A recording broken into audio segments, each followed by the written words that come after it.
सक्खर शहर और गिरदोनवाह में इफ्तार के फौरन बाद तेज हवाओं के साथ बारिश शुरू हो गई। बारिश के सबब मौसम खुशगवार हो गया, जिसके मुतालिक ब्यूरो हेड सक्खर शाहिद अली से जानेंगे। जी शाहिद अली, बताइएगा। सक्खर और उसके गिरदोनवाह में आज इफ्तार के फ़ौरन बाद जो है तेज़ हवाओं के साथ बारिश शुरू हो गई है। आसमान पे गरज चमक हो रही है। बारिश इस वक्त भी सक्खर और मुख्तलिफ इलाकों रोड़ी, कंदरा, सालेपड़, इन तमाम इलाकों में बारिश का सिलसिला जारी है। बारिश के सबब जो है सक्खर शहर की शाहराहों पर इस वक्त पानी नज़र आ रहा है। आप देख सकते हैं मुख्तलिफ इलाकों में जो है बारिश के फ़ौरन बाद बिजली का ब्रेक डाउन हो गया है। मुतादिद फीडर जो है वो ट्रिप कर गए हैं।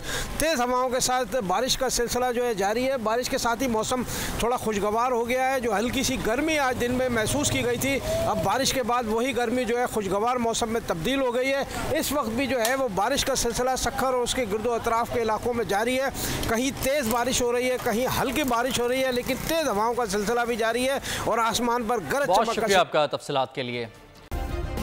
सब्सक्राइब करें और बेल दबाएं ताकि कोई खबर रह न जाए।